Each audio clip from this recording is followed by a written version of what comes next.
Hello friends, welcome to my YouTube channel Alka's garden log. और friends, आज की अपनी इस वीडियो में मैं आपके साथ इस बहुत ही खूबसूरत से दिखने वाले प्लांट, बहुत ही इजी टू मेंटेनेंस, बहुत ही इजी टू ग्रो और बहुत ही सस्ते प्लांट रिबन ग्रास के बारे में बातें करूंगी। आज की अपनी इस वीडियो में मैं इसी प्लांट की केयर टिप्स आपके साथ शेयर करूंगी, तो बने रहिए मेरे साथ इस वीडियो में। फ्रेंड्स, अगर बात करें इस प्लांट की, तो वैसे तो ये अफ्रीका, यूरोप और एशिया के कुछ पार्ट्स का नेटिव प्लांट होता है, लेकिन क्योंकि ये बहुत ही इजी टू ग्रो होता है, किसी भी तरीके के क्लाइमेट में, किसी भी तरीके की मिट्टी में ये बहुत ही आसानी से ग्रो हो जाता है। तो लगभग सारे ही कंट्रीज़ में इसे ग्रो किया जाता है और मेनली इसे हैंगिंग बास्केट के प्लांट के तौर पे ग्रो किया जाता है। इसे हैंगिंग बास्केट्स में लगाया जाता है। वहाँ पे हैंगिंग बास्केट में ग्रो हुआ ये प्लांट, जब इसकी shiny greeny leaves hanging basket में से नीचे को लटकते हैं तो बहुत ही प्यारा लुक देता है। और साथ ही ये प्लांट काफ़ी सस्ता भी होता है। आपकी किसी भी लोकल नर्सरी से ये प्लांट 50 से 100 रुपये में गमले के साथ आपको इतना बड़ा प्लांट मिल जाएगा, आप भी परचेज कर सकते हैं। वैसे ये जो प्लांट होता है देखने में काफ़ी हद तक स्पाइडर प्लांट की तरह दिखता है, लेकिन कुछ हल्के हल्के से इसमें अंतर होते हैं। पहला तो फ्रेंड्स ये कि इसके जो लीव्स होते हैं वो थोड़े से ज़्यादा मोटे होते हैं, बिल्कुल प्लास्टिक के लीव्स की तरह दिखते हैं। और दूसरा, इसके जो लीव्स होते हैं वो काफ़ी सिल्की होते हैं, काफ़ी शाइनी होते हैं स्पाइडर प्लांट की कंपैरिजन में। तो यही अंतर होता है। और जब इसके लीव्स को हम हाथों से फील करते हैं, टच करते हैं, तो बहुत ही सिल्की लुक देते हैं, बिल्कुल वेलवेट के रिबन्स की तरह। इसीलिए इसे शायद रिबन प्लांट भी कहा जाता है, रिबन ग्रास भी कहा जाता है। तो यही कुछ अंतर होते हैं जिनसे आप स्पाइडर प्लांट और रिबन ग्रास में डिफ्रेंशिएट कर सकते हैं। फ्रेंड्स, बात करें इस प्लांट के लिए सॉइल की, तो जितने भी पॉटेड प्लांट्स होते हैं उन्हें वेल ड्रेन्ड और रिच सॉइल पसंद होती है अपनी अच्छी ग्रोथ के लिए, और उसमें पानी ना ठहरे इस वजह से उन्हें थोड़ी सी वेल ड्रेन्ड सॉइल भी चाहिए होती है। तो आप 1/3 का रेशियो इसकी सॉइल के लिए ले सकते हैं। 1/3 आप उसमें कंपोस्ट ले लें, काउडंग मैन्योर या वर्मी कंपोस्ट। 1/3 आप अपने एरिया की मिट्टी ले लें और 1/3 ही आप उसमें सैंड ऐड कर सकते हैं। थोड़ा सा आप उसमें फंजीसाइड डाल लें। तो ये एक आइडियल सॉइल होती है ज़्यादातर सभी प्लांट्स के लिए। आप इस तरीके की सॉइल में अपने रिबन ग्रास को भी ग्रो कर सकते हैं, बहुत ही आसानी से ये उसमें ग्रो हो जाएगा। और फ्रेंड्स, साथ ही बात करें इस प्लांट के लिए पानी की, तो इसे हल्की सी मॉइस्चर सॉइल पसंद होती है, लेकिन कभी भी आप इसकी मिट्टी को सॉगी ना करें। इतना पानी ना डालें कि इसकी मिट्टी में पानी खड़ा हो और धीरे धीरे कुछ टाइम में इसमें वायरस या फंगस डेवलप हो जाए आपकी मिट्टी में और आपका प्लांट ख़राब हो जाए। तो इस चीज़ का आप ध्यान रखें। हल्का मॉइस्चर रखें मिट्टी को, लेकिन कभी भी ज़्यादा ओवर वाटरिंग आपको नहीं करनी है और बहुत ज़्यादा ड्राई भी आपको नहीं रखना है इस प्लांट को, क्योंकि ये हल्का सा ह्यूमिडिटी को भी पसंद करता है। और जब बहुत ज़्यादा गर्मियाँ होती हैं तो उस टाइम फ्रेंड्स आप सुबह शाम या तो इसे पानी से नहला दें, या इसके ऊपर आप पानी का स्प्रे कर सकते हैं। या फिर आप, अगर आप इसे हैंगिंग बास्केट में ग्रो नहीं करते हैं, पॉट में ग्रो करते हैं, तो इसके नीचे आप ग्रेवल ट्रे का पानी से भर के भी यूज़ कर सकते हैं। ग्रेवल ट्रे को पानी से भर के भी इसके नीचे रख सकते हैं। और या फिर आप इसे बहुत सारे प्लांट्स के बीच में रखें, जहाँ पे इसे दूसरे प्लांट्स की भी ह्यूमिडिटी मिलती रहे। जब बहुत सारे प्लांट एक जगह पे इकट्ठे होते हैं तो उनमें हम पानी वगैरह लगाते हैं, तो वो ह्यूमिडिटी फैली रहती है पूरे एटमॉस्फेयर में। तो इस तरीके से भी आप अपने रिबन ग्रास को रख सकते हैं। और अगर बात करें इस प्लांट के लिए सनलाइट की, तो फ्रेंड्स ये एक इंडोर प्लांट होता है, तो सनलाइट में इसे नहीं रखा जाता है। अगर गलती से भी आप इसे सनलाइट में रख देते हैं कभी कभी, तो इसकी जो पत्तियाँ होती हैं उनकी टिप बर्न होने लगती है, ब्राउन होने लगती है, सूखने लगती हैं, और आपके प्लांट की खूबसूरती ख़राब हो जाती है। तो आप इस चीज़ का ध्यान रखें, डायरेक्ट सनलाइट में आप ना रखें, स्पेशली समर्स में तो कभी भी आप इसे डायरेक्ट सनलाइट में ना रखें।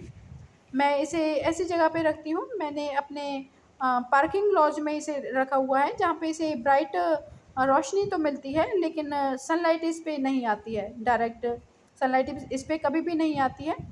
तो इसी तरीके की लोकेशन आप भी अपने प्लांट को दे सकते हैं। और अगर आपके टिप बंद हो जाती हैं तो आप सीजर से उतने पार्ट को काट दें, ताकि आपके प्लांट की खूबसूरती बुरी ना लगे आपके प्लांट्स की टिप्स। देखिए, जब मैं इसे नर्सरी से लेके आई थी तो इसकी भी टिप्स जली हुई थी, ब्राउन हो रही थी, तो मैंने इसके जो कुछ जली हुई टिप्स थी वो मैंने सीजर से काट के अलग कर दी हैं, और अब ये मेरा प्लांट काफ़ी खूबसूरत दिख रहा है। अब मैं अपने हिसाब से इसकी केयर करूँगी तो ये काफ़ी अच्छे से ग्रो हो जाएगा और काफ़ी अच्छे से इसकी हेल्थ रहेगी, टिप वगैरह वगैरह भी इसकी बर्न नहीं होंगी। टिप मेनली धूप की वजह से ही इसकी बर्न होते हैं, इस चीज़ का आप ध्यान रखें। और फ्रेंड्स अगर बात करें इस प्लांट के लिए फर्टिलाइज़र की, तो इसे जितने भी पत्तों वाले प्लांट होते हैं, जितने भी फॉइलेज प्लांट होते हैं, उन्हें नाइट्रोजन रिच फर्टिलाइज़र्स पसंद होते हैं। तो या तो आप एक मुट्ठी इतने बड़े पॉट में आप एक मुट्ठी या तो वर्मी कंपोस्ट इसमें डाल सकते हैं, या आप काऊ डंग मैन्योर डाल सकते हैं।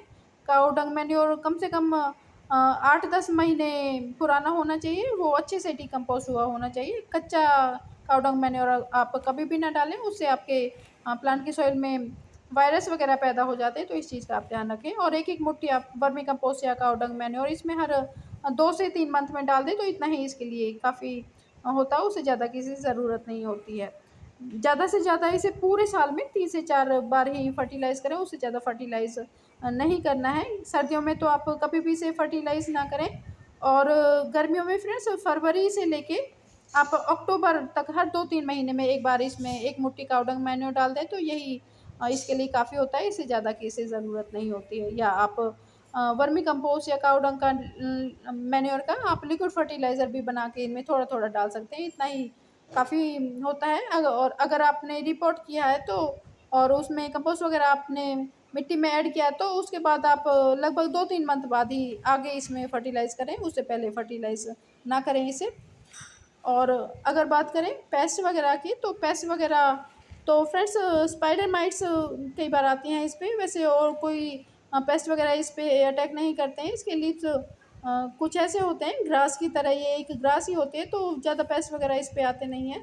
और स्पाइडर माइट्स कई बार आते हैं, तो आप या तो सुबह शाम जब पानी से इसे नहलाते हैं, तो अच्छे से प्रेशर बना के इसे नहला दें, तो उससे ही हट जाते हैं कई बार पेस्ट वगैरह। या फिर आप नीम ऑयल का स्प्रे भी कर सकते हैं हर 15 से 20 दिनों में, यही इसके लिए काफ़ी होता है। और अगर इसकी मल्टीप्लिकेशन की बात करें, अगर इसे मल्टीप्लाई करने की बात करें, तो फ्रेंड्स इसके जो प्लांट्स होते हैं उनकी रूट्स के पास से बहुत सारे नए-नए प्लांट्स निकलते रहते हैं, ये मल्टीप्लाई होता रहता है अपने आप ही। और लगभग 2 से 3 साल में इसका पूरा गमला भर जाता है, ये रूट बाउंड हो जाता है। तो उसके बाद जब आप इसे रिपोर्ट करते हैं, कम से कम हर 2-3 साल में आपको इसे रिपोर्ट कर देना चाहिए, जितने भी इस तरीके के प्लांट होते हैं उन सभी को। और जब आप रिपोर्ट करते हो, तो उस टाइम आप इसे मल्टीप्लाई करके एक प्लांट से कई सारे प्लांट इसके बना सकते हैं, बहुत ही आसानी से ये मल्टीप्लाई हो जाता है। और इसी तरीके से इसकी केयर की जाती है।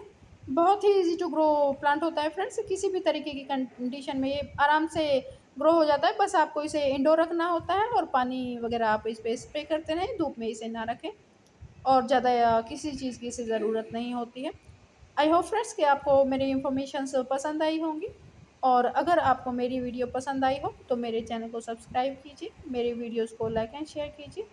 और अगर आपका वीडियो की रिगार्डिंग कोई क्वेश्चन हो या कोई सजेशन हो, तो आप मुझे कमेंट भी कर सकते हैं। ओके फ्रेंड्स, इसी के साथ मैं वीडियो समाप्त करती हूँ। बाय।